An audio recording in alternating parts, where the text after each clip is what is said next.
And how's everybody doing? I'm Jay Elson. He's Jason Andera, and it's hard to believe, but the postseason officially underway for North Dakota and South Dakota high school football. Yeah, North Dakota got kicked off last Saturday with the most of the small schools getting ready for the big schools. In South Dakota, Tuesday night was an interesting night, to say the least.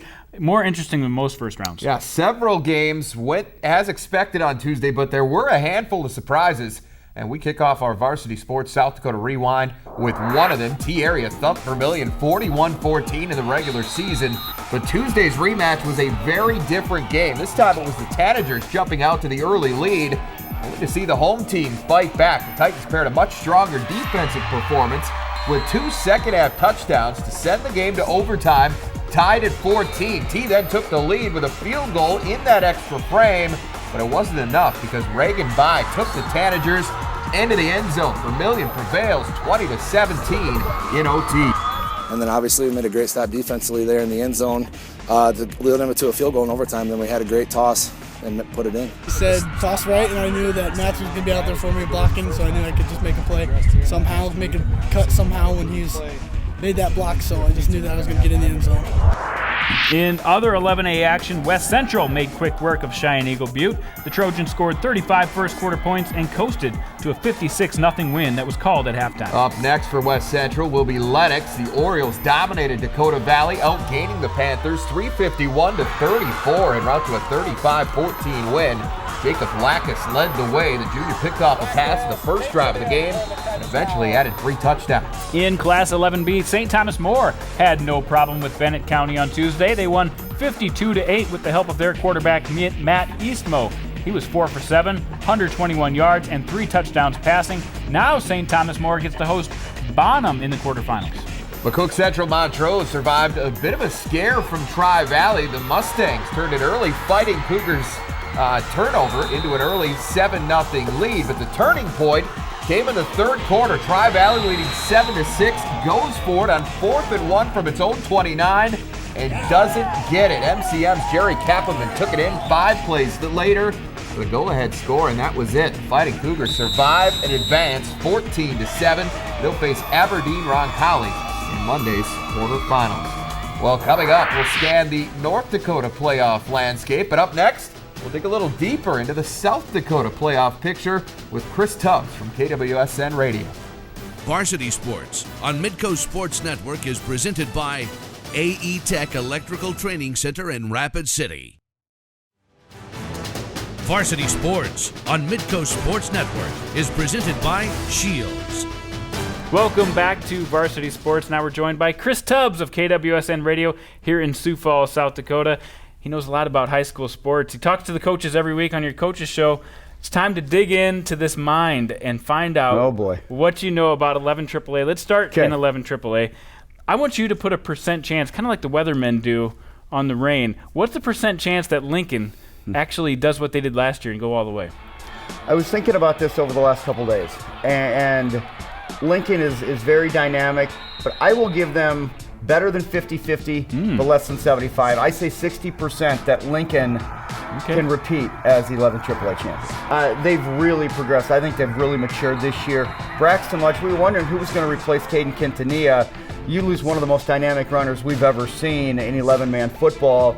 Oh, look at this. Braxton Large decided to become that running back. I really like Lincoln, but the team that, to me, when I look at it and I break it down, has got the best chance to challenge Lincoln in AAA, to me, is actually Brandon Valley.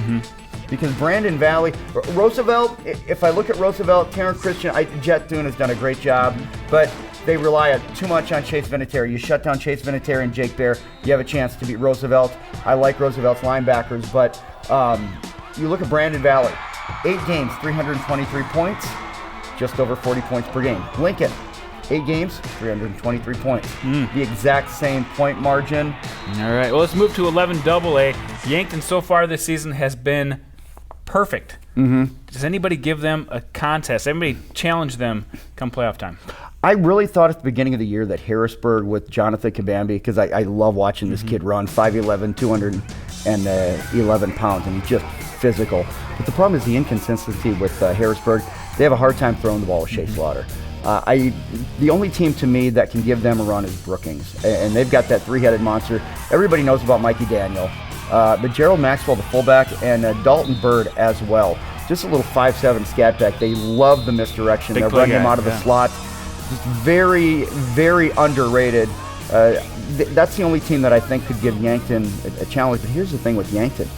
They had 2.5 games in 1 week where they had Watertown, they had to finish up a game against Aberdeen, and then they had Pierre. They had no problem with any of those games. So if Yankton isn't going to fall in that part of the schedule, I don't know if a team can beat them, but if there's a team, I think Brookings might be able to give them a run. All right.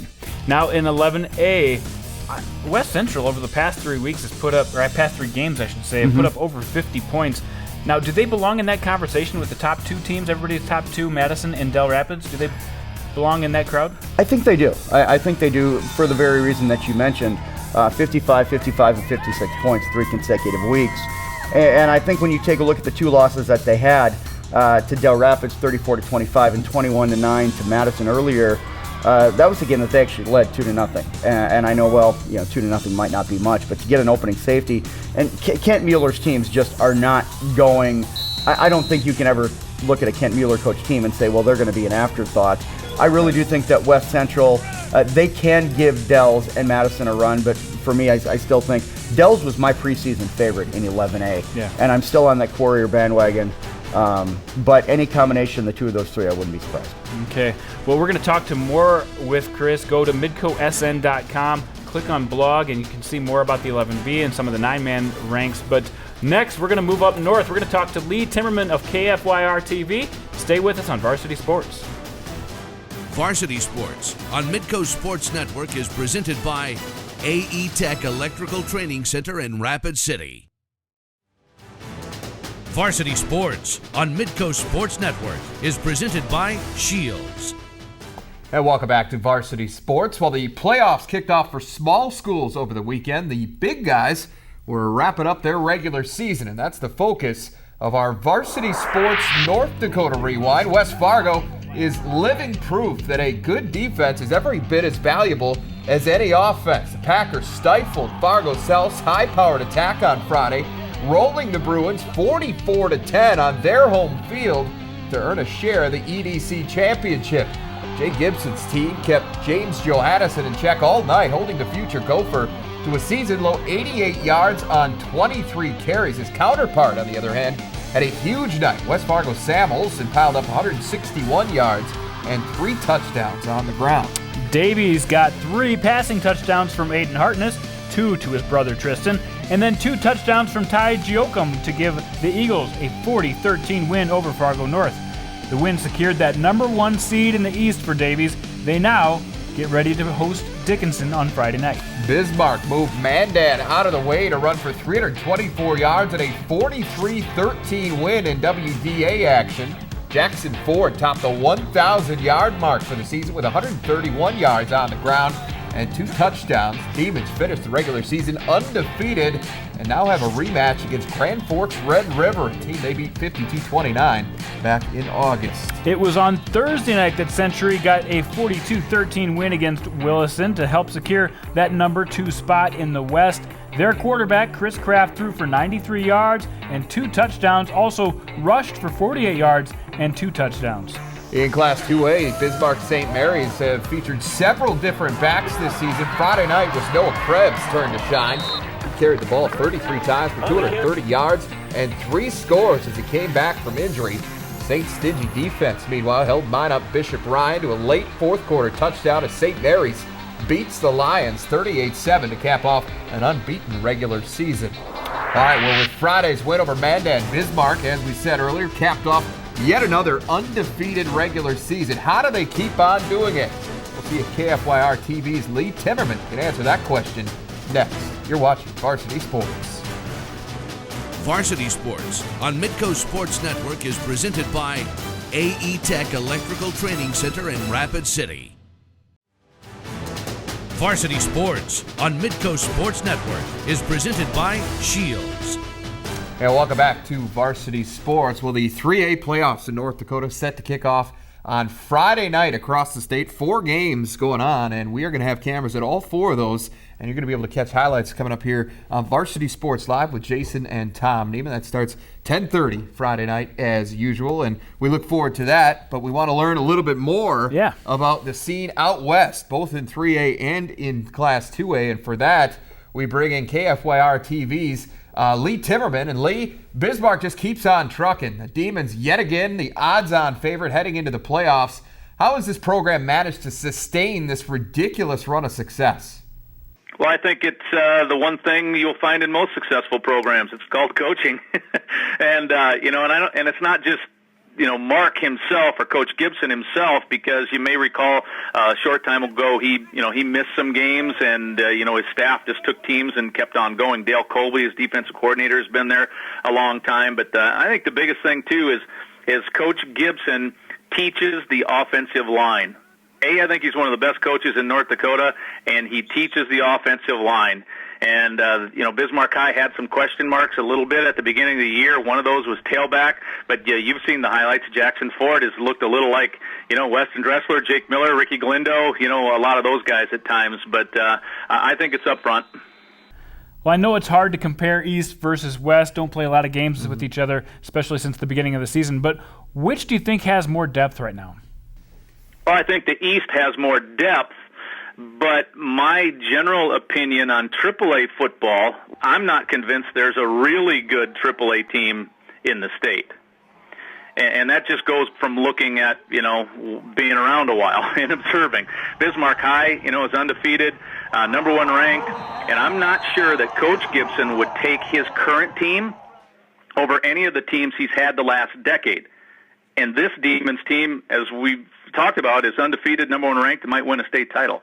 So is there more depth in the East? Yes. Is there a better team? Well, maybe. But in relation to how good South has been or Bismarck High has been, I don't think there's anyone close to that category. All right, let's talk Double-A now. St. Mary's really haven't been challenged much since that season opener. Do you think the Saints have managed to stay sharp enough to make another title run? On offense, maybe, maybe not. On defense, that's where St. Mary's stands out. I mean, the number 1 reason that the Saints have won all those games that you're talking about there, Jason, is, team speed on defense. It's why the Saints won last year. It's the number 1 reason while, the rest of the Double-A teams in North Dakota do not want to play St. Mary's until the Dakota Bowl. Speed cures mistakes, alignment, assignment mistakes, and St. Mary's has that team speed on defense that nobody else can touch. All right, finally, Lee, we do have one question for you on the 9-man ranks, and it pertains to Shiloh Christian. This is a team that's gone undefeated in their past 2 regular seasons now, but can they take it to the next level this year? I think the short answer to that is yes, and the long answer to that is because many of the things we talked about with Bismarck High, Shiloh has experience on the offensive line. The guys we talk about and hear about, Blake Emmel, A.J. Dale, Zach Martin, those kids who are making the big plays, and we all know from watching football that the reason those big plays are made is because the offensive line is the most important part of football. So will Cavalier get beat here? Probably not, but I am guessing that the Skyhawks will get the chance to do it. All right, that again was Lee Timmerman from KFYR-TV in Bismarck. All right, time for another batch now of Janny-approved plays of the week. All right, let's start off. NC, Vermillion's punting the ball. Nothing strange about this, but nobody downs the ball. Adam Heyer picks it up and runs with it. Gains some valuable yards. They would later convert on the touchdown, which would tie the game. So that ended up being kind of an important play. So it's a heads-up play, recognizing that nobody's coming to touch the ball down. And that's the lesson. Smart play. Coaches love that type of thing. That's the lesson. Now here's a great play. We got Jake Como throwing it to, look at that, Drew Reinschmidt diving for the pylon, the catch, and the dive. All you got to do is get there. The ball broke the plane, definitely. Good job by Drew Reinschmidt, one of the great receivers for the Lynx. Now let's move to Rapid City. We've got a deflection and a great all-out interception by Eric Sanderson. Big rivalry game there. Everybody's looking to make a play. Sanderson does just that. Athletic. And now we move to St. Mary's, who's taking on Bishop Ryan. The kick by Jordan Smith. Makes it! All it's got to do is cross the bar. Doesn't have to be pretty. That looked like it was going to be 5 feet short. Somehow finds a way. That's what they call that. They call that a joint. Now the next one, you shot this one last week, Jay. You bet. This was a little Tyler Cleveland to Eric Hansen unplanned touchdown. Hey, you know what? Right spot, right time, I guess. The Hansen brothers, big contributors for McCook Central Montrose. And then to take it all the way. Takes it all the way, the last 60 yards or so. Cleveland, whoops. But it's okay. Yeah, you got turnover. You gotta love that. And then the play of the night was in T on Tuesday night. This one was in overtime on 3rd down. They decided to pitch outside after running it down the middle. Reagan By finds the end zone, and game-winning touchdowns in overtime are definitely going to be approved, especially in the playoffs. Yeah, how about that turnaround? They lost that game in the regular season 2T 41-14, come back, beat them when it counts. So they had the energy, that's for sure. Certainly to Vermillion. Well, we've got some good postseason matchups on the schedule here over the next few days, and Jason and I are going to offer up our picks for 4 of them when we come back. Varsity Sports on Midco Sports Network is presented by AE Tech Electrical Training Center in Rapid City. Varsity Sports on Midco Sports Network is presented by Shields. And welcome back to Varsity Sports. We wrap this week's show up, as we usually do, with Varsity Sports Pigskin Pick'em, but this is our first postseason round of picks. And as we get into it, it's crunch time for us. There's a championship at stake here in the Varsity Sports studio. That's why we play the games. And the favorite is on this side of the table. So far. So I got some time. Left, and I think I've got a few upsets up my sleeve to make up some ground. Well, we're going to have to wait and see. We've got 4 picks from you, 2 from North Dakota, 2 from South Dakota, and, of course, our upset picks worth 2 points. That's coming up right at the tail end of this. Let's start in the Class 3A playoffs, Jason. A rematch from the opening week of the regular season. Minot, though, this time has to go to West Fargo. Yeah, and I think that's the difference. Early in the season when they played, I think West Fargo was a much different team than they are now. They didn't have a totally healthy backfield. Their defense now is playing out of this world.